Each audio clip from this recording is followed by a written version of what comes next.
नमस्कार दोस्तों, उत्तर प्रदेश शिक्षा सेवा चयन आयोग द्वारा असिस्टेंट प्रोफेसर 2022 की परीक्षा दूसरी बार आयोजित की गई है।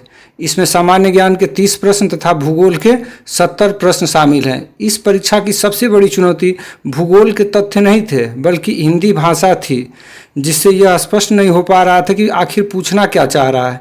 4-5 प्रश्नों को यदि छोड़ दिया जाए तो बाकी सभी प्रश्नों का उत्तर खोजना बहुत बड़ी चुनौती है। लगता है पेपर चैट जीपीटी या एआई से तैयार किया गया है या गूगल से ट्रांसलेटेड हिंदी है। जो लोग हिंदी भाषी थे उनके लिए तो हिंदी को समझना ही बहुत बड़ी चुनौती थी। परीक्षा हाल में पेपर देखते ही कुछ लोग पानी पीने लगे, तो कुछ लोगों का कहना था कि 2 घंटे तक पेपर पटक पटक कर मारा है। जो परीक्षा नहीं देने गए वे अपने आप को खुशनसीब मान रहे हैं। फिलहाल कुल मिलाकर प्रश्नपत्र लोगों की समझ से कोसों दूर था, और जब प्रश्नपत्र मेरे हाथ में आया तो प्रश्नों को देखकर मैं सोचने लगा कि इतनी कठिन हिंदी को पढ़ेगा कौन। भूगोल तो बहुत दूर की बात थी। तब मैंने सोचा कि यह पेपर बाल गोविंद जी का है और वह 2 घंटे एग्जामिनेशन हॉल में इसे पढ़कर आ रहे हैं, तो क्यों न इसका उत्तर उन्हीं की आवाज़ में आप लोगों तक पहुंचाऊं। मैंने यह प्रस्ताव गोविंद जी के सामने रखा, जिसे उन्होंने सहर्ष स्वीकार कर लिया, जिसके लिए मैं उनका आभारी हूं। तो दोस्तों, यह प्लेटफॉर्म ज़रूर मेरा है, किंतु इस वीडियो में आवाज़ आगे की बाल गोविंद जी की है। तो हम चाहते हैं कि आप सभी लोग बाल गोविंद जी का स्वागत करें।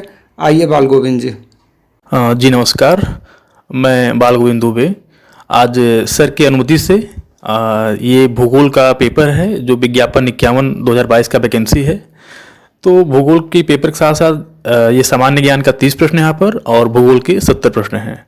इस परीक्षा को मैं आज स्वयं दे के आया हूँ।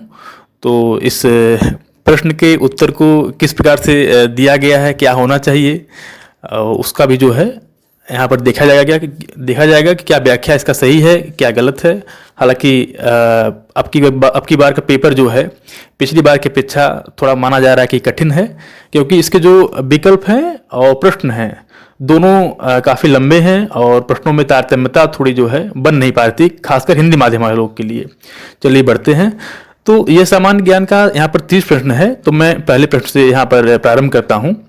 पहला प्रश्न है कि शोध दृष्टिकोण मुख्य रूप से वेरिएबल के नियंत्रित हेरफेर के माध्यम से कारण संबंधों की खोज से संबंधित है, जिसकी पहचान इस प्रकार की गई है। तो इसमें दिया गया है कि इस प्रश्न में देखिए की पॉइंट यही है कि यहाँ दिया गया कारण और संबंध, यानी कॉज और रिलेशनशिप, कारण और प्रभाव। तो इसका जो आमतौर पर जहाँ ऐसा कारण और प्रभाव आता है तो उसका उत्तर होता है प्रायोगिक अनुसंधान, जिसे इंग्लिश में कहते हैं एक्सपेरिमेंटल रिसर्च। तो इसका जो है पहले का सी सही होगा। दूसरा प्रश्न है भारत में न्यायिक समीक्षा के विषय में सही कथन की पहचान कीजिए। भारत में न्यायिक समीक्षा के विषय में सही कथन की पहचान कीजिए। इसका पहला विकल्प है यह अनुच्छेद 13, 32 और 226 से लिया गया है। दूसरा विकल्प है इसका प्रयोग केवल सर्वोच्च न्यायालय द्वारा किया जाता है। तीसरा है यह केवल संवैधानिक संशोधनों तक ही सीमित है। और चौथा है इसमें कार्यकारी कार्यों की समीक्षा शामिल नहीं है। तो इसका जो सही विकल्प है वो है ए, कि यह अनुच्छेद 13, 32 और 226 से लिया गया है। प्रश्न संख्या 3, आईसीटी ढांचे के भीतर क्लाउड कंप्यूटिंग की अवधारणा का मूल रूप से तात्पर्य है। क्या तात्पर्य है? पहला ऑप्शन है साझा कंप्यूटिंग संसाधनों के लिए ऑन डिमांड नेटवर्क पहुंच। दूसरा है डिजिटल संसाधनों का हस्तचलित प्रबंधन। तीसरा है व्यक्तिगत उपयोगकर्ताओं द्वारा विशेष हार्डवेयर स्वामित्व। चौथा है केवल स्थानीय व्यक्तिगत कंप्यूटरों पर डेटा का भंडारण। देखिए आईसीटी एक ऐसा सेक्शन होता है इस सामान्य ज्ञान में, जिसको आपको इंग्लिश में ही आप देखेंगे तो आप जो है इसको सही कर पाएंगे अगर आप देखना चाहेंगे तो। इसका देखिए पहला जो उत्तर है यही सही है। इसका जो पहला ही कि साझा कंप्यूटिंग संसाधनों के लिए ऑन डिमांड नेटवर्क पहुंच। चौथा प्रश्न है शहरी गर्म द्वीप की तीव्रता सबसे अधिक प्रभावित होती है। मतलब urban heat island intensity is most strongly influenced by. तो देखिए इसका जो 4 ऑप्शन दिया हुआ है कि वनस्पति आवरण में वृद्धि, उच्च ग्रामीण वनस्पति घनत्व, अपरिवर्तनीय सतहों और कम वाष्पोत्सर्जन। चौथा है मिट्टी की पारगम्यता में वृद्धि। तो यहाँ देखिए ये जो क्वेश्चन दिया है कि शहरी गर्म द्वीप की तीव्रता सबसे अधिक प्रभावित होती है। ये देखा जाए तो ये जलवायु परिवर्तन का एक प्रभाव होता है, जो नगर के ऊपर बहुत गर्मी होने से और वहाँ पर एक द्वीप बन जाता है, गर्म वहाँ पर एक द्वीप बन जाता है। इसका जो आप यहाँ पर हम क्या देखेंगे, नेगेटिव ढूंढेंगे, इसमें नेगेटिव कौन सा है। तो वनस्पति आवरण में वृद्धि, क्या ऐसा होगा? नहीं। उच्च ग्रामीण वनस्पति घनत्व, बिल्कुल नहीं होगा। मिट्टी की पारगम्यता में वृद्धि, ये भी उतना सही नहीं है। इसमें जो है नेगेटिव यही है कि अपरिवर्तनीय सतहों और कम वाष्पोत्सर्जन, यानी इसका जो सही विकल्प है वह है सी। अब आते हैं 5वें प्रश्न पर। 5वां प्रश्न है कि शिक्षण प्रभावशीलता के संदर्भ में संज्ञानात्मक, भावात्मक और मनोप्रेरक क्षेत्रों का एकीकरण मुख्य रूप से किस शैक्षिक सिद्धांत में दर्शाता है? इसका विकल्प है ए व्यवहार अनुकूलन, बी है सामग्री मानकीकरण, सी है रैखिक सामग्री वितरण और डी है समग्र अधिगम प्रतिमान। तो यहाँ पर आप देखेंगे संज्ञानात्मक, भावात्मक और मनोप्रेरक, इसमें दिया है कि इफेक्टिवनेस और कॉग्निटिव एंड इफेक्टिव। जब ये आप तीनों देखेंगे, इसमें ब्लूम महोदय हैं, इन्होंने भी अच्छे से किया है इसको ब्लूम टैक्सोनॉमी में। इसका यहाँ पर जो सही विकल्प है वो है समग्र अधिगम, क्योंकि यहाँ पर देखिए संज्ञानात्मक भी लिया है, भावात्मक भी है, मनोप्रेरक भी है, तीनों सिद्धांत यहाँ पर जो है, इसीलिए इसका क्या होगा सही उत्तर समग्र अधिगम प्रतिमान, यानी होलिस्टिक लर्निंग पैराडिग्म। 6वां प्रश्न है भारत में जनसांख्यिकीय लाभांश के संबंध में सही अनुमान की पहचान कीजिए।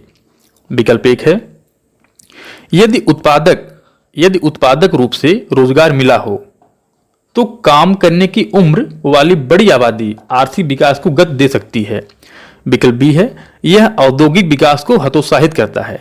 सी है नीतिगत हस्तक्षेपों की परवाह किए बिना यह अपने गरीबी को समाप्त कर देता है और डी है यह बुजुर्ग आबादी को बढ़ाकर निर्भरता अनुपात को कम करता है। देखिए इसमें दिया है जनसांख्यिकी लाभांश। भारत आज विश्व में सबसे अधिक जनसंख्या वाला देश है और सबसे बड़ी बात यह है कि आज हम पूरे विश्व में सबसे अधिक युवा जनसंख्या वाले देश हैं। तो इसी युवा को किस प्रकार से हम अपने आर्थिक उत्पादन में लगा सकें, तो उसी कहा जाता है जनसांख्यिकी लाभांश। तो इसमें हम देखेंगे कि हम यहाँ पर एक सकारात्मक दृष्टिकोण यहाँ पर लेंगे, इसमें हम इन विकल्पों में देखेंगे कि सकारात्मक सबसे कौन सा विकल्प सबसे पॉजिटिव है।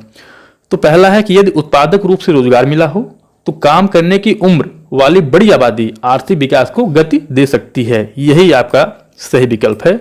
दूसरा है कि यह औद्योगिक विकास को हतोत्साहित कर सकता है, नहीं हतोत्साहित नहीं, ये प्रोत्साहित करेगा, इसका मतलब ये गलत विकल्प है। सी है नीतिगत हस्तक्षेपों की परवाह किए बिना ये अपने आप गरीबी को समाप्त कर देगा, बिल्कुल नहीं। हम कितने भी सक्षम क्यों ना जाएं, बिना किसी नीतिगत प्रक्रिया के एक अच्छा जो है हम बेहतर नहीं कर सकते हैं, इसलिए ये भी जो है गलत विकल्प हो जाएगा। और डी है कि यह बुजुर्ग आबादी को बढ़ाकर निर्भरता अनुपात को कम करता है, नहीं बुजुर्ग आबादी यदि बढ़ेगी तो हमारी निर्भरता और बढ़ जाएगी ना कि कम होगी। अतः इन चारों में पहला विकल्प जो है सही है। अब आते हैं हम 7वें प्रश्न पर। यह पुनः आईसीटी से आया है।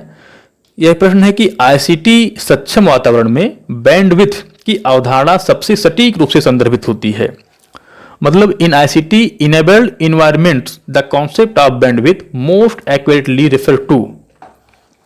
पहला विकल्प है एक संचार चैनल की अधिकतम डेटा हस्तांतरण दर, बी विकल्प है क्लाउड सर्वर में संग्रहित डेटा की मात्रा, सी विकल्प है नेटवर्क में जुड़े हुए उपयोगकर्ताओं की संख्या और डी विकल्प है ऑप्टिकल फाइबर केबलों की भौतिक चौड़ाई। तो इसमें जो सही विकल्प है वह है ए एक संचार चैनल की अधिकतम डेटा हस्तांतरण दर, यही सही विकल्प है, बाकी अन्य तीनों गलत विकल्प हैं। अब आएंगे 8वें प्रश्न पर। 8वां प्रश्न है कि भारत में आर्थिक योजना और संघीय वित्त के बीच संबंधों के बारे में सही निष्कर्ष की पहचान कीजिए। मतलब जो हमारी आर्थिक योजना है और संघीय वित्त, इसके बीच में जो सही निष्कर्ष है उसको पहचानना यहाँ पर है। पहला विकल्प है वित्त आयोग ऊर्ध्वाधर और क्षैतिज राजकोषीय संतुलन सुनिश्चित करता है, बी है वित्त आयोग पंचवर्षीय योजनाएं तैयार करता है, सी है योजना आयोग को वित्त आयोग पर संवैधानिक दर्जा प्राप्त था, डी है नीति आयोग राज्यों को वैधानिक कर हस्तांतरण आवंटित करता है। इसमें हमें सकारात्मक ढूंढना है। तो यहाँ आप देखेंगे कि वित्त आयोग ऊर्ध्वाधर और क्षैतिज राजकोषीय संतुलन सुनिश्चित करता है, यही विकल्प ही सही है। वित्त आयोग संविधान की एक संवैधानिक संस्था है जो अनुच्छेद 280 में है। तो वित्त आयोग ही जो है वह ऊर्ध्वाधर और क्षैतिज दोनों जो है राजकोषीय संतुलन को सुनिश्चित करता है। अब प्रश्न 9 है कि पर्यावरणीय नैतिकता के अंतर्गत अंतर पीढ़ीगत समानता के सिद्धांत का तात्पर्य है। यानी क्या तात्पर्य है? विकल्प ए, वर्तमान विकास के लिए प्राकृतिक संसाधनों तक असीमित शोषण। विकल्प बी, कृत्रिम विकल्पों के साथ प्राकृतिक संसाधनों का प्रतिस्थापन। सी है, राष्ट्रों में पर्यावरणीय लाभों का समान वितरण। और डी है, भावी पीढ़ी की जरूरतों को सुनिश्चित करने के लिए संसाधनों का संरक्षण। आप इसमें देखेंगे तो यह कुल मिला के प्रश्न कह रहा है कि सतत विकास क्या है, व्हाट इज सस्टेनेबल डेवलपमेंट। कुल मिला के इसका यही है। तो देखिए सतत विकास मतलब क्या है। इस पहला विकल्प है कि वर्तमान विकास के लिए प्राकृतिक संसाधनों का असीमित शोषण। क्या हम प्राकृतिक संसाधनों का असीमित शोषण करेंगे तो हमारी पीढ़ी कुछ प्राप्त होगा? नहीं, इसका मतलब ये गलत है। दूसरा है कृत्रिम विकल्पों के साथ प्राकृतिक संसाधनों का प्रतिस्थापन। क्या हम कृत्रिम विकल्पों के साथ जो हमारे प्राकृतिक संसाधन हैं उनका प्रतिस्थापन माने उनके स्थान पर प्रयोग कर सकते हैं? कतई नहीं। और तीसरा है कि इस राष्ट्रों में पर्यावरणीय लाभों का समान वितरण। ये भी गलत है। सबसे इसका सटीक विकल्प है डी कि भावी पीढ़ी की जरूरतों को सुनिश्चित करने के लिए संसाधनों का संरक्षण। अब आते हैं हम प्रश्न संख्या 10 पर। निम्नलिखित वैश्विक संगठनों को उनके मुख्य केंद्रित क्षेत्रों के साथ मिलाएं। तो देखिए यहाँ पर दिया है WHO। हम इसमें अगर देखिए इसको आप हिंदी में देखेंगे तो आप जो है कंफ्यूज हो जाएंगे। तो हम आते हैं अंग्रेजी में, क्योंकि हम इसको अंग्रेजी में पढ़ते ही हैं। देखिए WHO क्या है? World health organisation. यह जो है पब्लिक हेल्थ पर ध्यान देती है। WTO यानी वर्ल्ड ट्रेड ऑर्गेनाइजेशन, यह ग्लोबल ट्रेड गवर्नेंस पर जो है कार्य करती है। IEA ये जो है परमाणु से संबंधित संस्था है, यह न्यूक्लियर रेगुलेशन पर कार्य करती है। और डी है UNEP यानी यूनाइटेड नेशन इन्वायरमेंट प्रोग्राम जो है, ये जो है इन्वायरमेंटल पॉलिसीज बनाती है। इसका अगर आप मिलाएंगे तो इसका जो सही विकल्प होगा बी होगा। बी इसका सही विकल्प है। प्रश्न संख्या 11 है कि मुद्रास्फीति नियंत्रण तंत्र के संबंध में सही अनुमान की पहचान कीजिए। देखिए विकल्प ए है, सख्त मौद्रिक नीति मुद्रा आपूर्ति को सीमित करके मुद्रास्फीति को कम करती है। विकल्प बी, ब्याज दरों में वृद्धि से मुद्रास्फीति बढ़ती है। सी है, विस्तारवादी मौद्रिक नीति मूल्य स्तर को कम करती है। और डी है, राजकोषीय घाटा हमेशा मुद्रास्फीति के दबाव को समाप्त करती है। तो इसका जो सही विकल्प है वो है विकल्प ए, सख्त मौद्रिक नीति मुद्रा आपूर्ति को सीमित करके मुद्रास्फीति को कम करती है। यानी tight monetary policy reduce inflation by limiting money supply. अब आते हैं हम प्रश्न 12 पर। विश्वविद्यालयों में ICT संचालित ज्ञान प्रबंधन प्रणालियां प्रायः सूचना साझा करने के लिए किस वैचारिक मॉडल पर निर्भर करती हैं? विकल्प ए है, नेटवर्क अवसंरचना के माध्यम से जुड़े वितरित डिजिटल भंडार। बी है, विशिष्ट ऑफलाइन पुस्तकालय सूचीकरण प्रणालियां।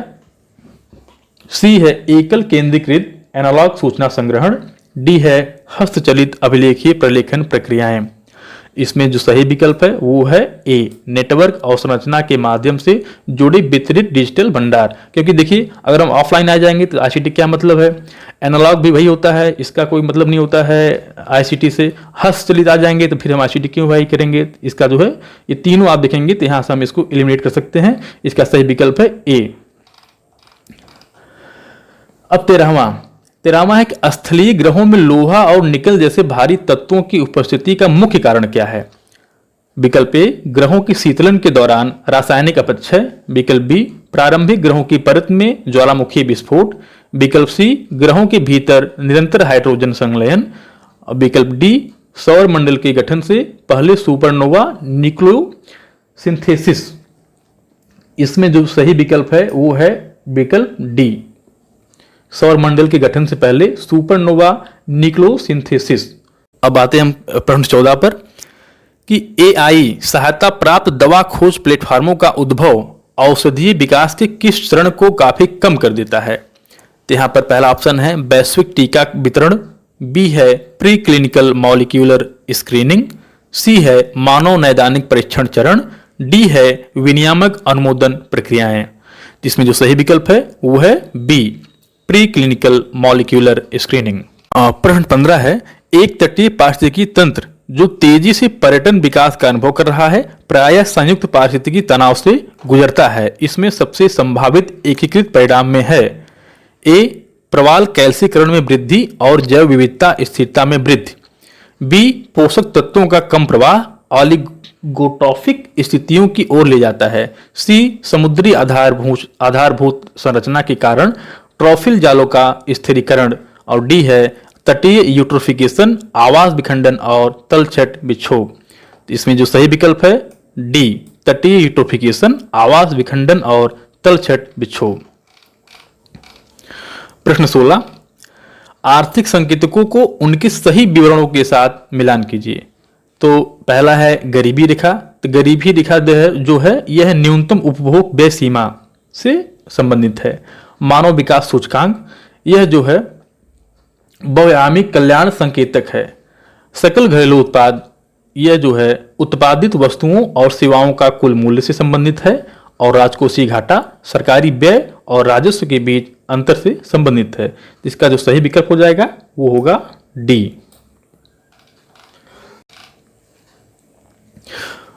प्रश्न 17, इंटरनेट प्रौद्योगिकियों से संबंधित निम्नलिखित संक्षिप्त शब्दों का मिलान कीजिए। पहला, आप देखिए इसमें हम अगर हिंदी में पढ़ेंगे तो आप जो है आप वो इमेजिन नहीं कर पाएंगे जो आप याद किए हैं, क्योंकि आपने इंग्लिश में याद किया है। अब देखिए हम आते हैं इंग्लिश में। तो FTP ये होगा फाइल ट्रांसफर मैकेनिज्म। फिर HTTP इसका होगा hyper text data transfer. TCP reliable transport protocol. DNS domain name resolution system. इसका आप जब आंसर मिलाएंगे तो ये आंसर बी सही होगा इसका।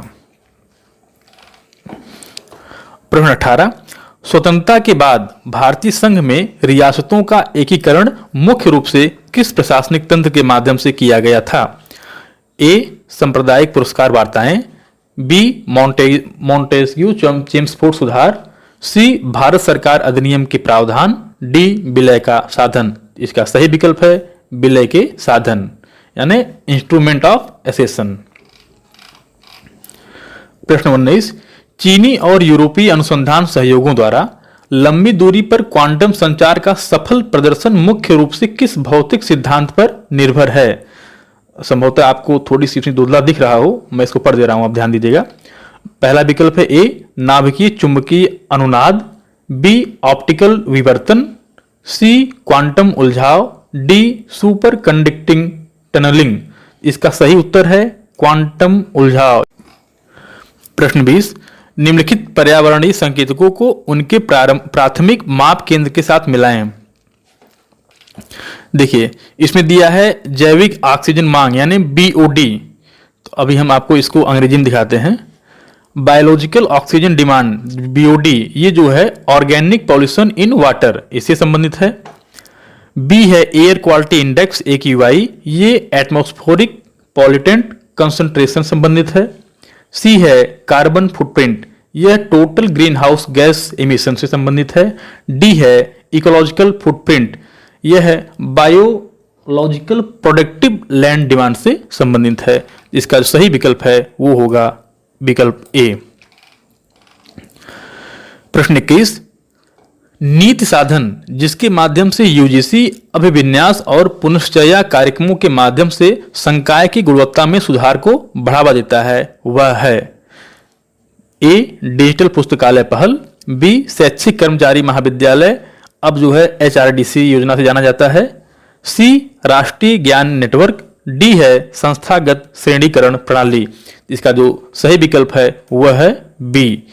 बी में क्या है academic staff college now HRDC scheme. देखिए प्रश्न 22 है कि निम्नलिखित संवैधानिक विकासों को कालानुक्रमिक क्रम में व्यवस्थित करें। पहला है मौलिक कर्तव्यों का परिचय, वित्त आयोग की स्थापना, पृथ्वी पर्स का उन्मूलन, वस्तु एवं सेवा कर संशोधन अधिनियम। तो इसका जो सही उत्तर है विकल्प ए है। पहले है वित्त आयोग की स्थापना, दूसरा है पृथ्वी पर्स का उन्मूलन, तीसरा है मौलिक कर्तव्यों का परिचय और चौथा है वस्तु एवं सेवा कर संशोधन 2017 में जो लागू हुआ है GST का। प्रश्न 23, समाचार में प्रमुखता के उनके क्षेत्रों के साथ व्यक्तित्वों का मिलान कीजिए। 2024-25 का डेटा है। डी कुकेश, जैसा कि आप जानते हैं कि यह विश्व शतरंज चैंपियनशिप है, और सैम एल्टन ये जो है उत्पादक एआई उद्योग नेतृत्व से संबंधित हैं। डेमिस हासाबिस ये जो हैं कृत्रिम बुद्धिमत्ता अनुसंधान और डीप माइंडिंग नेतृत्व से संबंधित हैं। और नरगिस मोहम्मदी ये जो है मानवाधिकारों की सक्रियता संबंधित है। कुल मिलाकर सही उत्तर जो है ऑप्शन बी है। प्रश्न 24 है कि सौर मंडल में स्थलीय ग्रहों के गठन को मुख्य रूप से निहारिका परिकल्पना के भीतर किस तंत्र के माध्यम से समझाया गया है। ऑप्शन ए गैसीय हाइड्रोजन आवरणों का प्रत्यक्ष संघनन, बी दुष्ट ग्रह निकायों को पकड़ना, सी स्वतंत्र तारकीय कोर का गुरुत्वाकर्षण पतन, डी प्रोटोप्लानेटरी डिस्क में ग्रहों का संचयन। अब देखिए इसका जो सही उत्तर है वो है प्रोटोप्लानेटरी डिस्क में ग्रहों का संचयन। अब इसका ऑप्शन आप पढ़ेंगे हिंदी में तो लगता है कि एकदम जो है कन्वर्ट किया गया है, ट्रांसलेट किया गया है शुद्ध इंग्लिश से हिंदी में। देखिए दुष्ट ग्रह निकायों को पकड़ना, आप कौन सा दुष्ट ग्रह है आप लोग समझिए उसको। अब आगे बढ़ते हैं हम जो है प्रश्न 25 पर। निम्नलिखित सांख्यिकीय तकनीकों को उनके प्राथमिक कार्य के साथ मिलाएं। अब देखिए ये जो है सहसंबंध विश्लेषण, तो इसका जो है ये होगा चरों के बीच संबंध। दूसरा है प्रतिगमन विश्लेषण, इसका जो है आश्रित चर का अनुमान होगा। सी है आवृत्ति वितरण, इसका जो है डेटा वर्गीकरण। और डी है मानक विचलन, इसका जो उत्तर होगा डेटा फैलाव और माप। इसको आप इंग्लिश से पढ़ेंगे तब भी अच्छा होगा। इसका सही उत्तर है ए, आप मिलान कर लीजिएगा। प्रश्न 26 आईसीटी अध्ययनों में डिजिटल विभाजन की अवधारणा मुख्य रूप से दर्शाती है। पहला विकल्प है ए है वायर्ड और वायरलेस नेटवर्क के बीच विभिन्नता, बी है आबादी में डिजिटल प्रौद्योगिकियों तक असमान पहुंच, सी है एनालॉग और डिजिटल संकेतों के बीच अंतर, डी है सॉफ्टवेयर और हार्डवेयर घटकों के बीच अलगाव। इसका सही उत्तर है बी, आबादी में डिजिटल प्रौद्योगिकियों तक असमान पहुंच, इसी को ही डिजिटल विभाजन के नाम से जाना जाता है। अब देखिए प्रश्न नंबर 27 है कुनिमिंग मॉन्ट्रियल समझौते के तहत अपनाए गए वैश्विक जैव विविधता ढांचे, जिसे 2024-26 की नीति समीक्षाओं के दौरान व्यापक रूप से लागू किया गया, ने 2030 तक संरक्षित स्थलीय और समुद्री पारिस्थितिकी तंत्रों के लिए कौन सा मात्रात्मक वैश्विक संरक्षण लक्ष्य निर्धारित किया। अब देखिए ये 3 लाइन का एक प्रश्न है और इसका जो सही उत्तर है वो है वैश्विक पारिस्थितिकी तंत्र का 30%। ये 2030 तक 30% लक्ष्य लिया गया था। प्रश्न 28 पे आते हैं हम लोग। तो प्रश्न 28 है कि ब्रह्मांडीय माइक्रोवेव पृष्ठभूमि विकिरण किस ब्रह्मांड संबंधी प्रस्ताव के लिए अनुभवजन्य समर्थन प्रदान करता है। पहला इसका उत्तर है सार्वभौमिक विस्तार का उत्पादन करने वाले आकाशगंगा टकराव, दूसरा है प्रारंभिक गर्म घने ब्रह्मांड से अवशिष्ट विकिरण, सी है स्थिर अवस्था ब्रह्मांड विज्ञान में निरंतर पदार्थ निर्माण, डी है आकाश गंगाओं की उत्पत्ति के रूप में तारकीय नाभिक संश्लेषण। इसका सही विकल्प है बी, प्रारंभिक गर्म घने ब्रह्मांड से अवशिष्ट विकिरण। अब इसका प्रश्न संख्या 29 है एक प्राकृतिक पारिस्थितिकी तंत्र का शहरी औद्योगिक परिदृश्य में परिवर्तन आमतौर पर जैव भू रासायनिक चक्रों को बदल देता है। इस तरह के परिवर्तन का सबसे सुसंगत पारिस्थितिकी परिणाम किस संबंध में परिलक्षित होता है। विकल्प ए डिट्रिटस खाद्य श्रृंखलाओं के माध्यम से पोषक तत्वों के पुनर्चक्रण में वृद्धि, बी आधारभूत संरचना के विकास के कारण प्राथमिक उत्पादकता का विस्तार, सी वाष्पोत्सर्जन में कमी से क्षेत्रीय जल विज्ञान में बदलाव, डी प्रजातियों के समरूपीकरण के माध्यम से ट्रॉफिक संरचनाओं का स्थिरीकरण। इसका जो सही उत्तर है वो है सी, वाष्पोत्सर्जन में कमी से क्षेत्रीय जल विज्ञान में बदलाव आया है।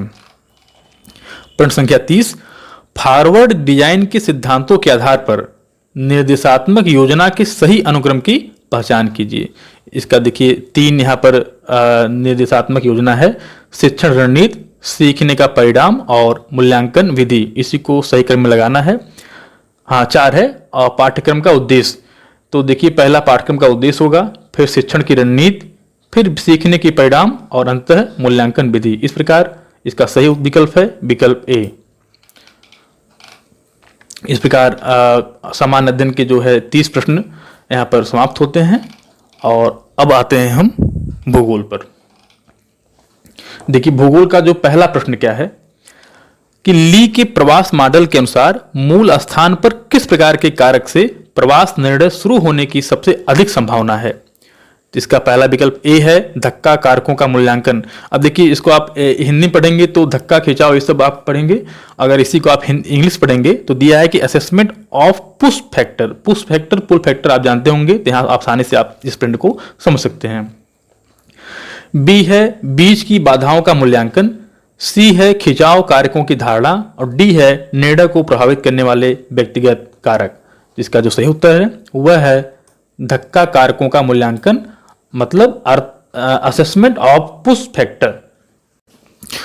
और प्रश्न संख्या 32 भूगोल से, तापीय पवन संबंध ऊपरी वायु पश्चिमी हवाओं के गठन को एक कार्य के रूप में समझाता है।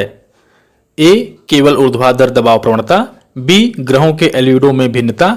सी क्षैतिज तापमान प्रवणता। डी अव्यक्त ऊष्मा प्रवाह। इसका सही विकल्प है क्षैतिज तापमान प्रवणता।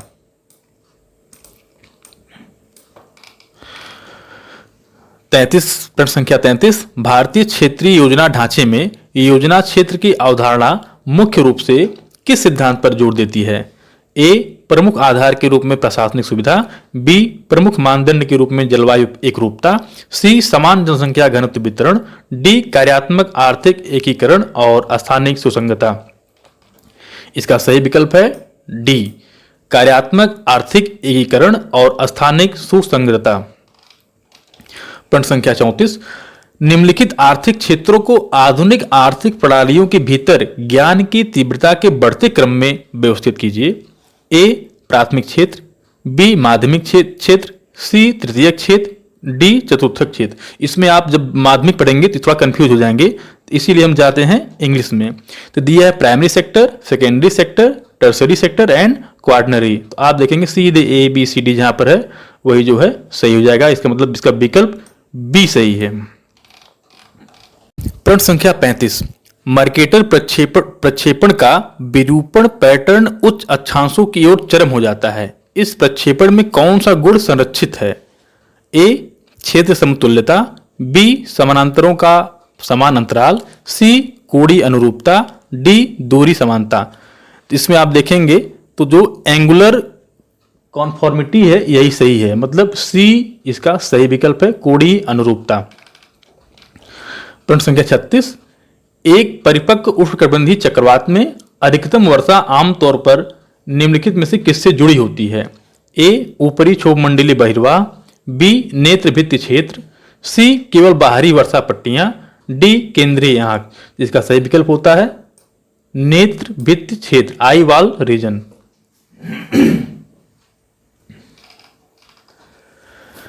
प्रश्न संख्या 37 निम्नलिखित ऊर्जा संसाधनों को उनकी प्रमुख भौगोलिक सांद्रता के साथ मिलान कीजिए। पहला है ए है पवन ऊर्जा जो गुजरात और तमिलनाडु तट पर। बी है सौर ऊर्जा पश्चिमी राजस्थान। सी है पनबिजली और डी है तापीय कोयला ऊर्जा। तो इसे आप जब मिलाएंगे इसका सही विकल्प है विकल्प ए। प्रश्न संख्या 38 एंडोजेनेटिक उत्थान और एक्सोजेनेटिक डिनुडेशन की दीर्घकालिक अंतःक्रिया के माध्यम से राहत में होने वाली क्रमिक कमी को सबसे उपयुक्त रूप से किस रूप में संकल्पित किया गया है। हिंदी पढ़ेंगे तो आपको कुछ भी समझ में नहीं आएगा कि ये क्या है, डिनुडेशन क्या है, राहत कहाँ मिल रहा है, इसको क्या है क्रमिक। तो आप अंग्रेजी में पढ़ेंगे तो आप इसको अच्छे समझ पाएंगे कि अपलिफ्ट और जो है डाउनलिफ्ट की बात कर रहा है। तो इसका सही उत्तर है उत्थान और निषेध के बीच गतिशील संतुलन, यानी C dynamic equilibrium between uplift and denudation. इसका विकल्प सी सही है। प्रश्न संख्या 39 वान थिनुइन के मॉडल में कृषि भूमि का किराया सैद्धांतिक रूप से किस प्रकार प्राप्त किया जाता है। ए परिवहन की तीव्रता से बाजार मूल्य को विभाजित करना। बी उत्पाद के बाजार मूल्य से उत्पादन और परिवहन लागत को घटाना। सी उत्पादन लागत और बाजार मूल्य में परिवहन लागत जोड़ना। डी बाजार से दूरी से उत्पादन को गुणा करना। इसका जो सही उत्तर है बी उत्पाद के बाजार मूल्य से उत्पादन और परिवहन लागत को घटाना। प्रश्न संख्या 40, भारतीय सांस्कृतिक परिदृश्य पर वैश्वीकरण का प्रभाव किस स्थानिक परिवर्तन पैटर्न में सबसे अधिक परिलक्षित होता है? ए, पारिस्थितिकी क्षेत्रों के साथ क्षेत्रीय पहचानों का प्रतिस्थापन, बी, बाहरी प्रभावों से जनजातीय समुदायों का अलगाव, सी, पारंपरिक व्यावसायिक संरचनाओं का उन्मूलन, डी, शहरी नेटवर्कों में सांस्कृतिक प्रथाओं का संकरण। इसका उत्तर सही है डी, शहरी नेटवर्कों में सांस्कृतिक प्रथाओं का संस्करण, यानी शहर हमारे किस प्रकार से वैश्वीकरण से प्रभावित हो रहे हैं, यही उसका उत्तर है। प्रश्न संख्या 41, हैडली कोशिका का अवरोही अंग सीधे किसके गठन में योगदान देता है? ए, भूमध्यरेखीय निम्न दाब, बी, मानसून गर्त, सी, उपोष्णकटिबंधीय रेगिस्तान, डी, ध्रुवीय ऊंचाई। अब आप इसको जो है कह रहा है कि ये किसके गठन में योगदान देता है, किसके निर्माण में योगदान देता है? अवरोही अंग। तो आप यहां पाएंगे इसका सही विकल्प है सी, उपोष्णकटिबंधीय रेगिस्तान। प्रश्न संख्या 42, प्रवास प्रक्रिया की पहचान कीजिए जिसमें एकल प्रत्यक्ष स्थानांतरण के बजाय मध्यवर्ती चरणों की एक श्रृंखला के माध्यम से आंदोलन शामिल है। अब देखिए आंदोलन शामिल है तो आप इसको लग रहा है कि केवल इंग्लिश को हिंदी में ट्रांसलेट किया गया है। तो देखिए इसका जो विकल्प है चक्री प्रवास, कदम स्थानांतरण, जबरन पलायन, वापसी प्रभाव। इंग्लिश में पढ़ देता हूं, cyclic migration, step migration, forced migration and return migration. इसका जो सही उत्तर है बी है, ऑप्शन बी, कदम स्थानांतरण मतलब स्टेप माइग्रेशन। प्रश्न संख्या 43, सबसे उपयुक्त अनुमान की पहचान कीजिए जब संसाधन आधारित उद्योगों के प्रभुत्व वाले क्षेत्र में तकनीक नवाचार के कारण परिवहन लागत में काफी गिरावट आती है। ए, संसाधन स्थलों के पास स्थानिक सांद्रता कम कठोर हो जाती है। बी, औद्योगिक स्थान श्रम आपूर्ति से स्वतंत्र हो जाता है। सी, संसाधन आधारित उद्योग पूरी तरह से अचल हो जाते हैं। डी, बाजार की निकटता अप्रासंगिक हो जाती है। इसका जो सही विकल्प है विकल्प ए है कि संसाधन स्थलों के पास स्थानिक सांद्रता कम कठोर हो जाती है। प्रश्न संख्या 44, पर्वत निर्माण का भू समक्रमण सिद्धांत मौलिक रूप से माना जाता है। विकल्प ए, मेंटल संवहन धाराओं के कारण पार्श्व संपीड़न, बी, अवसादन के बिना समस्थैतिक पलटाव, सी, संपीड़न के बाद ऊर्ध्वाधर अवसादन और तलछट संचय, डी है रूपांतरण भ्रंश विस्थापन। तो ये कुल मिलाकर जियो सिंक्लाइन से लिया गया है कि किस प्रकार जो है एक नदी या एक जल क्षेत्र में जो तलछट होते हैं गिरते हैं, फिर धीरे धीरे जो जमीन दबती है और फिर उसका जो है संपीड़न होने के बाद पर्वत निर्माण होता है। इसका जो सही उत्तर है वो है ऑप्शन सी, संपीड़न के बाद ऊर्ध्वाधर अवसादन और तलछट संचय। प्रश्न संख्या 45, जनसंख्या गतिशीलता संक्रमण सिद्धांत बताता है कि प्रवास के प्रकार सामाजिक विकास के चरणों के साथ व्यवस्थित रूप से भिन्न होते हैं। प्रमुख ग्रामीण से शहरी प्रवास और तेजी से शहरी प्रवास विकास से जुड़े चरण की पहचान कीजिए। देखिए इसमें जो है ऑप्शन दिया है कि ए, प्रारंभिक संक्रमणकालीन समाज, बी है भविष्य का अति उन्नत समाज, सी है आदिम पारंपरिक समाज, डी है उच्च गतिशीलता वाला उन्नत समाज। इसका जो सही उत्तर है वो है प्रारंभिक संक्रमणकालीन समाज। प्रश्न संख्या 46, शीतकालीन रातों में घाटियों में होने वाले ताप ह्रास दर के व्युत्क्रमण के लिए मुख्य रूप से उत्तरदायी है। क्या है? ए, गर्म हवा का प्रवाह, बी, सतह की हवा का विकिरण शीतलन, सी, मजबूत कोरियोलिसिस विक्षेपण, डी, संवहन अस्थिरता। इसका जो सही उत्तर है वो है सतह की हवा का विकिरण शीतलन। प्रश्न संख्या 47, भारत में विशेष आर्थिक क्षेत्र यानी SEZ और निर्यात प्रसंस्करण के बीच सही संबंध की पहचान कीजिए। ए, SEZ निर्यात उन्मुख उद्योगों को बढ़ावा देने के लिए तैयार किए गए शुल्क मुक्त अंतः क्षेत्र प्रदान करते हैं। बी, SEZ बुनियादी ढांचे या वित्तीय प्रोत्साहनों के बिना काम करते हैं। सी, SEZ मुख्य रूप से औद्योगिक उत्पादन में विदेशी निवेश को प्रतिबंधित करते हैं। डी SEZ केवल कृषि निर्यात केंद्रों के रूप में कार्य करते हैं। तो इसका जो सही विकल्प है वो है विकल्प ए। SEZ निर्यात उन्मुख उद्योगों को बढ़ावा देने के लिए तैयार किए गए शुल्क मुक्त अंतर क्षेत्र प्रदान करते हैं। प्रश्न संख्या 48, निम्नलिखित कृषि क्रांतियों को उनके ऐतिहासिक उद्भव के कालानुक्रमिक क्रम में व्यवस्थित कीजिए। ए हरित क्रांति, बी नवपाषाण कृषि क्रांति, सी दूसरी कृषि क्रांति, डी जीन क्रांति। तो इसका जो सही विकल्प है वो है ऑप्शन संख्या डी, मतलब पहले नवपाषाण क्रांति, फिर हरित क्रांति, फिर दूसरी कृषि क्रांति और फिर जीन क्रांति। डी का है जीन क्रांति। प्रश्न संख्या 49, एक तटीय खंड जो ऊंचे समुद्र तटों, समुद्री छतों और अंतर्देशीय स्थानांतरित लहर कट प्लेटफार्मों को दर्शाता है, वह किसको इंगित करता है? ए समुद्र के स्तर में वृद्धि, बी प्रवाल भित्ति अवसादन, सी समुद्र तल के सापेक्ष समस्थैतिक उत्थान, डी डेल्टा का विकास। इसका सही उत्तर है ऑप्शन सी, समुद्र तल के सापेक्ष समस्थैतिक उत्थान। प्रश्न संख्या 50, एक यहां पर देखिए लिखा है चोरोक्रोमेटिक, लेकिन ये होता है कोरोक्रोमेटिक। एक कोरोक्रोमेटिक मानचित्र मूल रूप से एक कोरोप्लेथ मानचित्र से भिन्न होता है क्योंकि यह दर्शाता है किसको? ए निरंतर मात्रात्मक प्रवणताएं, बी अंतः ध्रुवीय जलवायु सतहें, सी सांख्यिकीय अनुपात के बिना गुणात्मक क्षेत्रीय श्रेणियां, डी सांख्यिकीय घनत्व मान। इसका सही उत्तर है ऑप्शन सी। ऑप्शन सी इसका सही उत्तर है कि सांख्यिकीय अनुपात के बिना गुणात्मक क्षेत्रीय श्रेणियों को यह दर्शाता है। प्रश्न संख्या 51, आधुनिक भौगोलिक विचार के विकास में निम्नलिखित प्रतिमानों को कालानुक्रमिक क्रम में व्यवस्थित कीजिए। ए निर्धारणवाद, बी मात्रात्मक क्रांति, सी व्यवहार दृष्टिकोण, डी संभाव्यता। अगर इसको आप इंग्लिश में देखेंगे तो और आपके लिए सरल हो जाएगा। Determinism, quantitative revolution, behavioural approach and possibilism. तो आप जानते हैं कि सबसे पहले डिटर्मिनिज्म आया है, उसके बाद पॉसिबिलिज्म यानी संभाव्यवाद आया है, फिर आपका आया है क्वांटिटेटिव रिवोल्यूशन, फिर आपका आया है बिहेवियरल अप्रोच। इसका कुल मिला के जो सही उत्तर है वो ऑप्शन बी है। प्रश्न संख्या 52, महासागर बेसिनों के सबसे गहरे हिस्से सामान्यतः निम्नलिखित में से किस विवर्तनिक संरचना से संबंधित होते हैं? विकल्प ए मध्य महासागरीय कटकों के साथ अलग अलग प्लेट मार्जिन, बी व्यापक महाद्वीपीय अलमारियों के साथ निष्क्रिय महाद्वीपीय सीमाएं, सी फ्रैक्चर जोन वाले रूपांतरण प्लेट सीमाएं, डी है सबडक्शन जोन के साथ कन्वर्जेंट प्लेट मार्जिन। और यही डी ऑप्शन आपका सही है।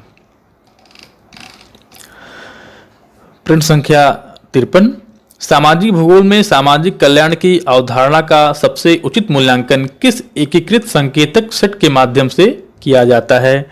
ए है जनसंख्या घनत्व और वर्षा परिवर्तनशीलता, बी है शहरी घनत्व और औद्योगिक रोजगार, सी है स्वास्थ्य शिक्षा और आय की उपलब्धियां, डी है खनिज उत्पादन और कृषि उत्पादन। इसका सही विकल्प है ऑप्शन सी, स्वास्थ्य शिक्षा आय की उपलब्धियां।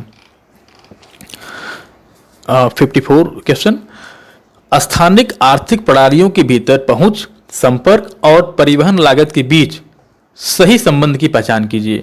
ए है उच्च सुलभता आमतौर पर क्षेत्रीय अर्थव्यवस्थाओं में प्रभावी परिवहन लागत को कम करती है, बी नेटवर्क घनत्व की परवाह किए बिना परिवहन लागत स्थिर रहती है, सी बुनियादी ढांचे के रखरखाव के कारण उच्च संपर्क हमेशा परिवहन लागत को बढ़ाता है, डी अभिगम्यता और संपर्क स्थानिक अंतःक्रिया से असंबंधित है।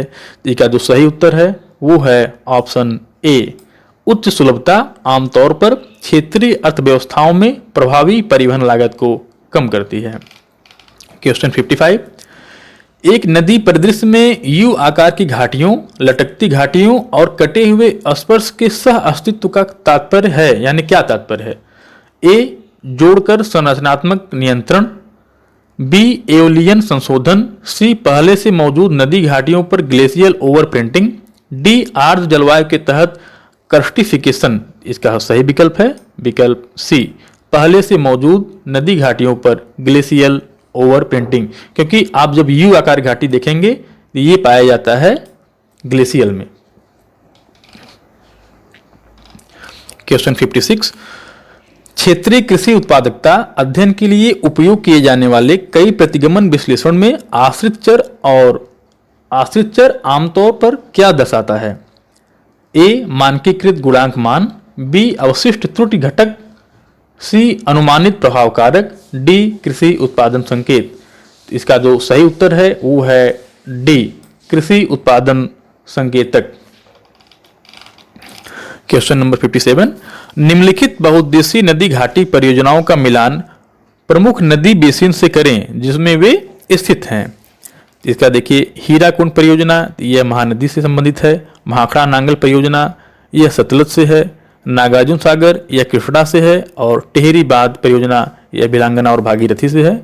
इसका जो सही उत्तर होगा वह ऑप्शन ए। क्वेश्चन 58, उष्णकटिबंधीय वर्षा वनों का वैश्विक वितरण सबसे निकटता से मेल खाता है। किससे मेल खाता है? ए उपोष्णकटिबंधीय ऊंचाई में अवरोही हवा के क्षेत्र, बी तापमान की उच्च वार्षिक सीमा के साथ महाद्वीपीय अंदरूनी भाग, सी पश्चिमी किनारों पर ठंडे महासागर की धाराएं, डी ITCZ अभिसरण के प्रभाव वाले क्षेत्र। इसका सही विकल्प है ऑप्शन डी ITCZ अभिसरण के प्रभाव वाले क्षेत्र। क्वेश्चन 59, भूगोल में व्यवहार दृष्टिकोण मुख्य रूप से किसके कारण मात्रात्मक भूगोल की आलोचना के रूप में उभरा है? ए व्यक्तिगत धारणा पर अधिक जोर देना, बी अत्यधिक पौराणिक अभिविन्यास, सी पर्यावरणीय प्रभाव को अस्वीकार करना, डी संज्ञानात्मक प्रक्रियाओं की उपेक्षा। जिसका जो सही विकल्प है वो है संज्ञानात्मक प्रक्रियाओं की उपेक्षा। अब क्वेश्चन 60 देखते हैं, निम्नलिखित औद्योगिक विशेषताओं को उपयुक्त औद्योगिक प्रकार के साथ मिलाएं। पहला है एल्युमिनियम गलाना, तो ये आएगा गहन ऊर्जा गहन उद्योग यानी ए का यस। बी है सॉफ्टवेयर विकास, तो सॉफ्टवेयर विकास का आएगा कुशल श्रम उन्मुख उद्योग। सी है पेट्रोकेमिकल उद्योग, तो सी का आएगा संसाधन आधारित उद्योग। डी है डायमंड कटिंग, तो डायमंड कटिंग का आएगा फुटलोज उद्योग में। कुल मिलाकर इसका जो सही उत्तर है वो है ऑप्शन डी। क्वेश्चन 61, आइसोस्टेसी का सिद्धांत मुख्य रूप से हिमनद के बाद के पलटाव की व्याख्या किस कारण से करता है? अब देखिए, आप यहाँ पलटाव पढ़ेंगे तो ये कुल मिलाकर इंग्लिश को ही हिंदी में ट्रांसलेट किया गया है, उसको दोबारा रीचेक नहीं किया गया है, इसलिए बहुत समय यहाँ पर दे नहीं पा रहा हूँ आपको मैं, आप यहाँ पर देखते रहिए। तो इसका जो ऑप्शन ए है ओरोजेनिक संपीड़न, बी है एस्थनोस्फेयर पर लोचदार स्थलमंडलीय पुनर्प्राप्ति, सी है समुद्र तल का फैलाव, और डी है गलती को परिवर्तित करें। मतलब देखिए, इसका जो अब यहाँ इसका इंग्लिश देखिए ट्रांसफॉर्म फॉल्टिंग, और यहाँ क्या लिखा है गलती को परिवर्तित करें, मतलब दूर दूर से कोई मिलान नहीं है। ठीक, फिर भी इसका जो सही उत्तर है वो ऑप्शन बी है। क्वेश्चन 62, भौगोलिक विश्लेषण में उपयोग किया जाने वाला लॉरेंज वक्र संचयी चर की किस जोड़ी के बीच संबंध के माध्यम से स्थानिक असमानता का प्रतिनिधित्व करता है?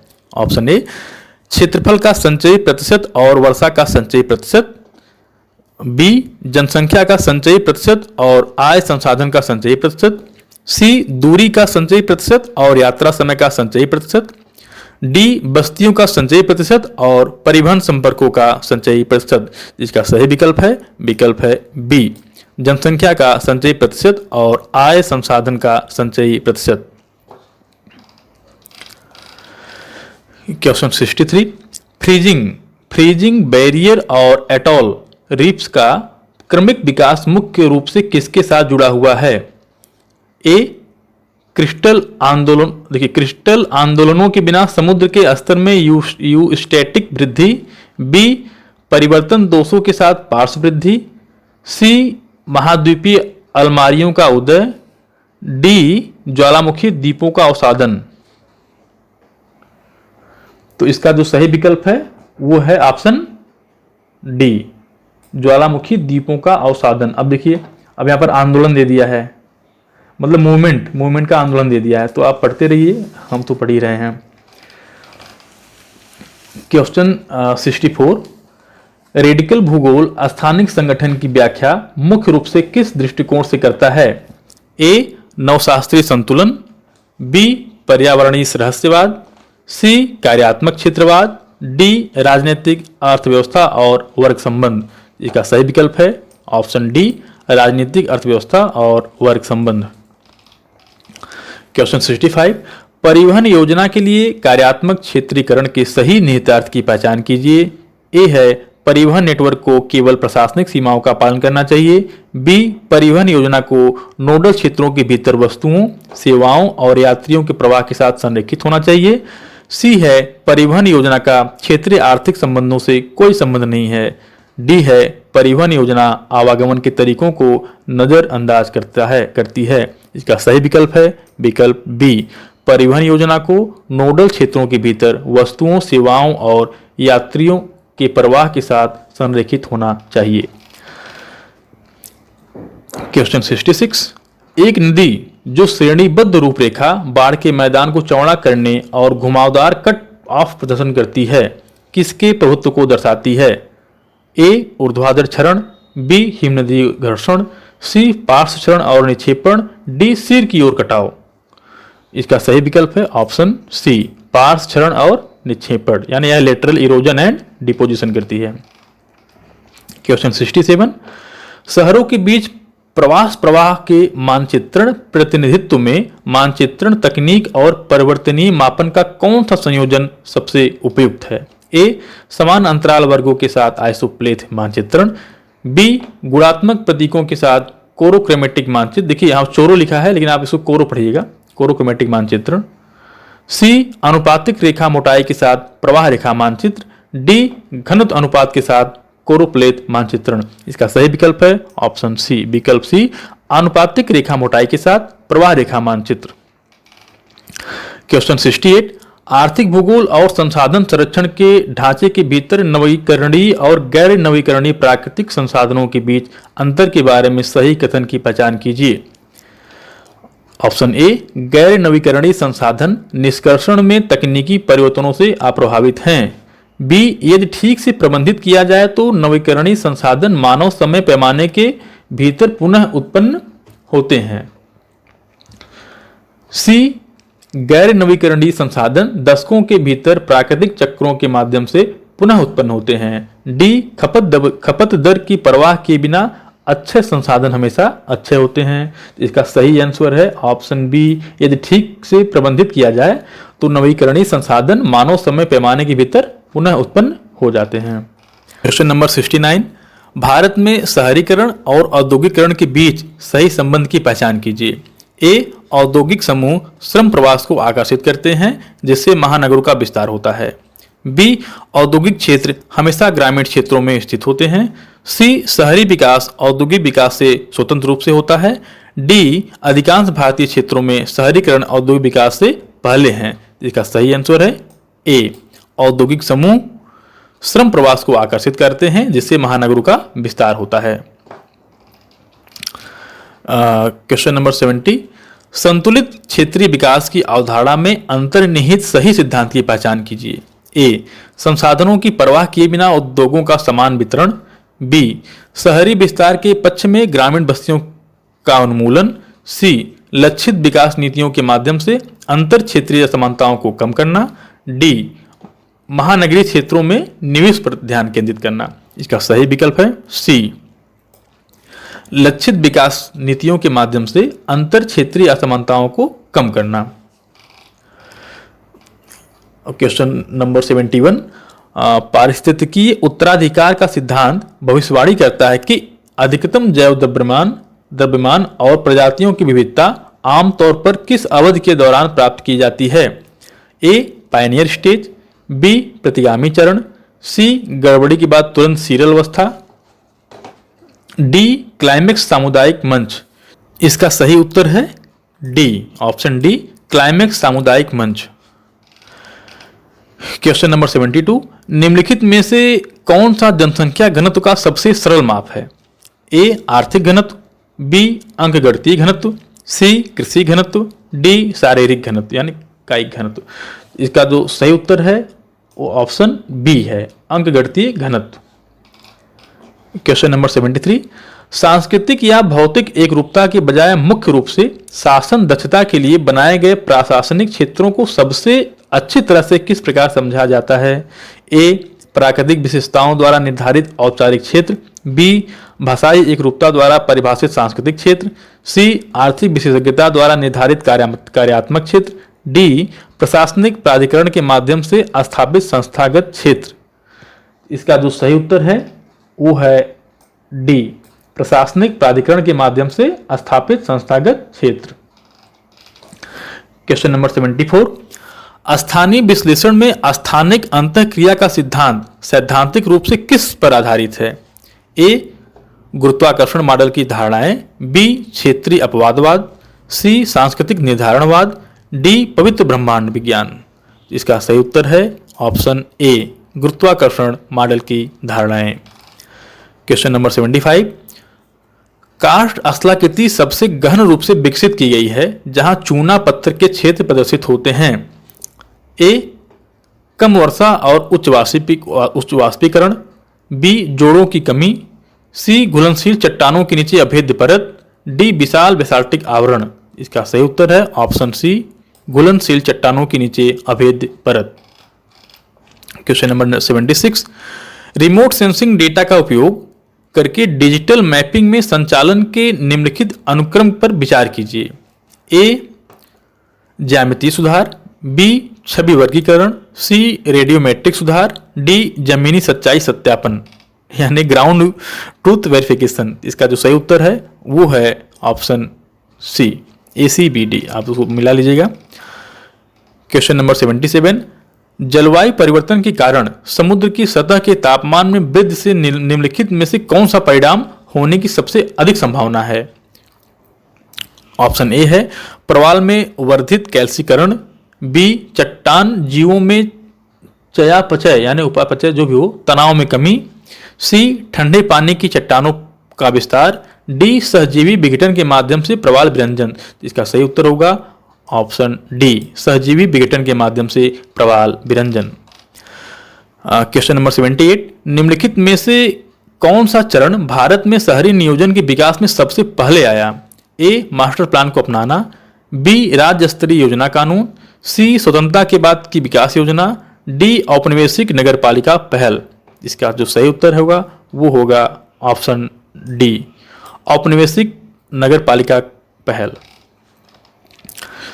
क्वेश्चन नंबर 79, भूगोल में मात्रात्मक क्रांति ने स्थानिक विश्लेषण को मुख्य रूप से किसको अपनाने के माध्यम से पुनर्भाषित किया? ए, घटनात्मक आख्यान। बी, पौराणिक ब्रह्मांड विज्ञान। सी, मानक नैतिक तर्क।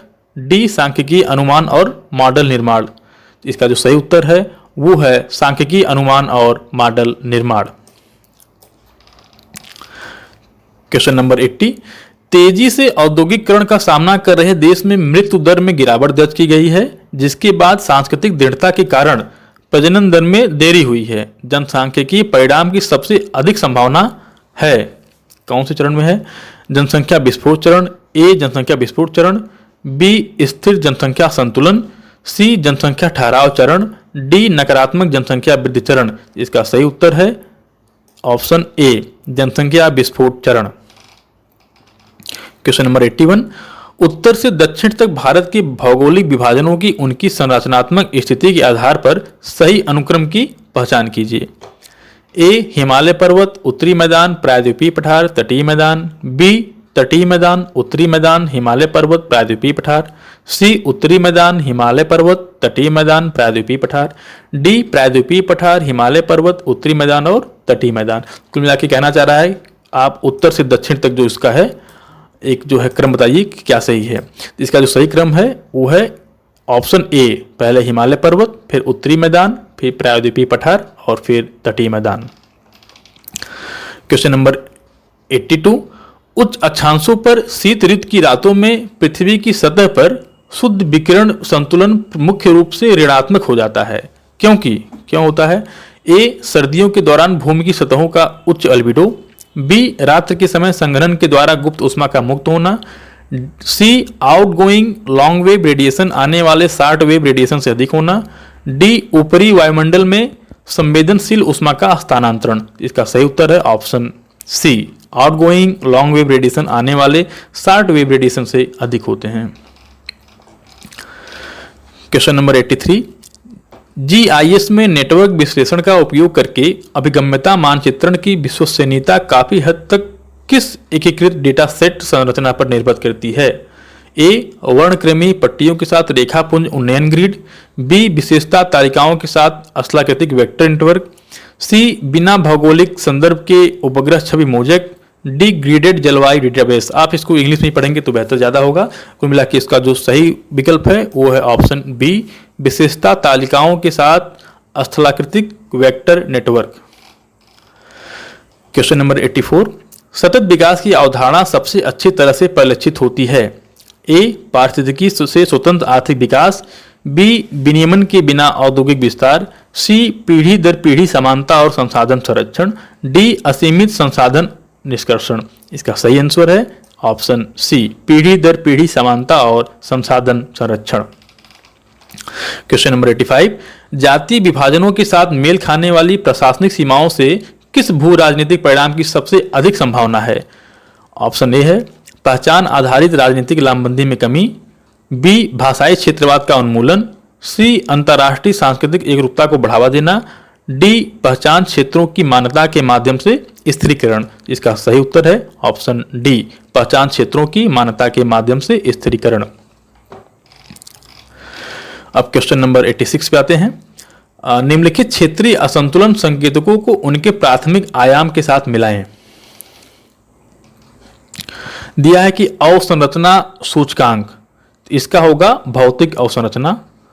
बी दिया है साक्षरता दर, ये जो है एक सामाजिक आयाम है। सी है प्रति व्यक्ति औद्योगिक उत्पादन, ये आर्थिक आयाम से जुड़ा हुआ है। डी है जीवन प्रत्याशा, जो स्वास्थ्य आयाम से जुड़ा हुआ है। कुल मिलाकर इसका आंसर है ऑप्शन ए। क्वेश्चन नंबर 87 पे आते हैं। भारत में खनिज संसाधन और प्रमुख उत्पादक क्षेत्र के बीच सही जोड़ी की पहचान कीजिए। ए है बॉक्साइट कोरापुर पठार, बी है लौह अयस्क थार रेगिस्तान, सी है पेट्रोलियम छोटा नागपुर पठार, डी है मैग्नीज भारत गंगा का मैदान। इसमें जो सही आंसर है ऑप्शन ए, बॉक्साइट कोरापुर पठार पे पाया जाता है। क्वेश्चन नंबर 88, ध्रुवीय क्षेत्रों में ओजोन की कमी किस प्रकार तीव्र होती है? ए क्षोभमंडल में मीथेन का ऑक्सीकरण, बी संवर्धित महासागरीय उत्थान, सी नाइट्रोजन स्थिरीकरण में वृद्धि, डी ध्रुवीय समतापीय मंडल बादल का निर्माण। इसका जो सही उत्तर है ऑप्शन डी, ध्रुवीय समतापीय मंडलीय बादल का निर्माण। क्वेश्चन नंबर 89 पे आते हैं। जनसंख्या संसाधन क्षेत्रीकरण में संयुक्त राज्य प्रकार के रूप में वर्गीकृत क्षेत्र आमतौर पर विशेषताओं को किस संयोजन को प्रदर्शित करते हैं? ए न्यूनतम तकनीकी विकास के साथ विरल जनसंख्या, बी प्रचुर मात्रा में संसाधनों और मध्यम जनसंख्या घनत्व के साथ उच्च प्रौद्योगिकी, सी कम संसाधनों और घनी आबादी के साथ कम प्रौद्योगिकी, डी है निर्वाह अर्थव्यवस्था के साथ उच्च जनसंख्या घनत्व। इसमें जो संयुक्त राज्य प्रकार की विशेषता है जनसंख्या संसाधन का वो है ऑप्शन बी, कि प्रचुर मात्रा में संसाधनों और मध्यम जनसंख्या घनत्व के साथ उच्च प्रौद्योगिकी। 90 है क्वेश्चन नंबर 90, वायुमंडल की निम्नलिखित में से किस परत में या किस क्षेत्र में सबसे कम तापमान दर्ज किया जाता है? ए ट्रोपोपाज, बी मेसोपाज, सी स्ट्रेटोस्फीयर, डी स्ट्रेटोपाज। इसका जो होगा बी मेसोपाज, जहाँ माइनस तक जो तापमान पहुंच जाता है। क्वेश्चन नंबर 91, रिमलैंड सिद्धांत के संबंध में निम्नलिखित कथनों पर विचार कीजिए। रिमलैंड समुद्री और महाद्वीपीय शक्तियों के बीच एक मध्यवर्ती क्षेत्र बनाता है। बी रिमलैंड का नियंत्रण यूरेशियन आंतरिक और समुद्रों तक पहुंच निर्धारित करता है। सी यह सिद्धांत समुद्री मार्गों के रणनीतिक महत्व को खारिज करता है। डी यह तटीय और परिधीय यूरेशियन क्षेत्रों पर जोर देता है। तो कौन सा संयोजन जो है रिमलैंड शोध प्रबंध के सबसे अधिक सुसंगत है? तो इसमें जो है सही उत्तर ए बी डी होगा। हालांकि इस उत्तर में थोड़ा संदेह है मुझे, इसको जो है ऑफिशियल आंसर के आने के बाद ही स्पष्ट होगा। क्वेश्चन नंबर 92, क्षेत्रीय विकास के संकेतकों के संबंध में सही कथन की पहचान कीजिए। ए अकेले प्रति व्यक्ति आय ही संतुलित क्षेत्रीय विकास को पर्याप्त रूप से दर्शाती है। बी विकास मूल्यांकन में उपयोग किया जाने वाला एकमात्र चर जनसंख्या घनत्व है। सी सामाजिक, आर्थिक और अवसंरचनात्मक संकेतकों का संयोजन करने वाले समग्र सूचकांक अधिक विश्वसनीय मूल्यांकन प्रदान करते हैं। डी जलवायु एकरूपता सबसे विश्वसनीय विकास संकेतक के रूप में कार्य करती है। इसका जो सही विकल्प है ऑप्शन सी, सामाजिक, आर्थिक और अवसंरचनात्मक संकेतकों का संयोजन करने वाले समग्र सूचकांक अधिक विश्वसनीय मूल्यांकन प्रदान करते हैं। क्वेश्चन नंबर 93, बंगाल की खाड़ी के ऊपर उष्णकटिबंधीय चक्रवात विकास के तंत्र में निम्नलिखित चरणों को व्यवस्थित कीजिए। यानी कुल मिलाकर ये कह रहा पूछना चाह रहा है कि जो उष्णकटिबंधीय चक्रवात है उनका विकास का क्या क्रम है। तो देखिए दिया है गर्म समुद्र के ऊपर कम दबाव का निर्माण, बी अव्यक्त गर्मी छोड़ने के माध्यम से तीव्रता, सी चक्रवाती परिसंचरण का विकास, डी है भूस्खलन और अपव्यय। अब देखिए यहाँ पर जो सही है पहले होता है गर्म समुद्र के ऊपर कम दबाव का निर्माण होता है, फिर चक्रवात बनता है माने चक्रवाती परिसंचरण का विकास होता है, फिर अव्यक्त गर्मी छोड़ने के माध्यम से तीव्रता यानी वह जो है जलवाष्प के माध्यम से ऊर्जा पाता है और तीव्र होता है, और अंततः भूस्खलन और अपव्यय करता है। इसका सही उत्तर होगा option A C B D. Question number 94, पुराणों में भौगोलिक विवरण एक ब्रह्मांड संबंधी विश्व दृष्टिकोण को दर्शाता है, जिसकी विशेषता क्या है। ए अनुभवजन्य मानचित्रण संबंधी सटीकता, बी खगोलीय समन्वय ग्रिड प्रणाली, सी पौराणिक प्रतीकात्मक स्थानिक संरचना, डी व्यापारिक नौ परिवहन मानचित्रण। तो इसका जो सही उत्तर है वो है सी पौराणिक प्रतीकात्मक स्थानिक संरचना। क्वेश्चन नंबर 95, कोपेन के वर्गीकरण के अनुसार सी और डी जलवायु के बीच की सीमा मुख्य रूप से किसके द्वारा निर्धारित की जाती है। ऑप्शन ए वार्षिक वर्षा सीमा, बी वाष्पोत्सर्जन अनुपात, सी शुष्क मौसम की अवधि, डी सबसे ठंडे महीने का तापमान। इसका सही उत्तर है ऑप्शन डी सबसे ठंडे महीने का तापमान। क्वेश्चन नंबर 96, शास्त्रीय भू राजनीतिक सिद्धांतों के संदर्भ में यूरेशियन मूल क्षेत्र की रणनीतिक प्रासंगिकता किस प्रस्ताव द्वारा सबसे अच्छी तरह से व्यक्त की जाती है। ए समुद्री मार्गों का नियंत्रण यूरेशियन आंतरिक के नियंत्रण को निर्धारित करता है, बी ध्रुवीय मार्गों का नियंत्रण महाद्वीपीय हृदय के नियंत्रण को निर्धारित करता है, सी पूर्वी यूरोप का नियंत्रण यूरेशियन कोर और अंततः दुनिया पर प्रभुत्व को सक्षम बनाता है, डी उष्णकटिबंधीय उपनिवेशों का नियंत्रण वैश्विक राजनीतिक वर्चस्व निर्धारण करता है। इसका सही उत्तर है ऑप्शन सी पूर्वी यूरोप का नियंत्रण यूरेशियन कोर और अंततः दुनिया पर प्रभुत्व को सक्षम बनाता है। क्वेश्चन नंबर 97, क्षेत्रीय नियोजन में विकास ध्रुव सिद्धांत के संबंध में निम्नलिखित कथनों पर विचार कीजिए। ए यह सुझाव देता है कि विकास पूरे स्थान में समान रूप से फैलता है, बी यह रणनीतिक केंद्रों में आर्थिक गतिविधियों की एकाग्रता पर जोर देता है, सी यह मानता है कि प्रसार प्रभावों के माध्यम से विकास बाहर की ओर फैलता है, डी यह क्षेत्रीय विकास में शहरी केंद्रों की भूमिका को खारिज करता है। इसका सही उत्तर है ऑप्शन बी यानी बी और सी कि यह रणनीतिक केंद्रों में आर्थिक गतिविधियों की एकाग्रता पर जोर देता है और यह मानता है कि प्रसार प्रभावों के माध्यम से विकास बाहर की ओर फैलता है। अब क्वेश्चन नंबर हम पढ़ते हैं 98, भूमि पर मानव दबाव के एक संकेतक के रूप में जनसंख्या घनत्व विश्लेषणात्मक रूप से मजबूत हो जाता है जब निम्नलिखित में से किस उपाय के साथ जुड़ा जाता है। ए शिशु मृत्यु दर, बी शारीरिक घनत्व, सी अंकगणितीय घनत्व, डी अपरिष्कृत जन्म दर। इसका जो सही उत्तर है वो है शारीरिक घनत्व। क्वेश्चन नंबर 99, भूगोल में प्रमुख द्वैतवादों द्विभाजनों का ज्ञान शास्त्रीय आधार मूल रूप से किसमें निहित है। ए ऑन्टोलॉजिकल अद्वैतवाद, बी सांस्कृतिक सापेक्षवाद, सी मार्क्सवादी द्वंद्वात्मकता, डी कार्टेशियन द्वैतवाद।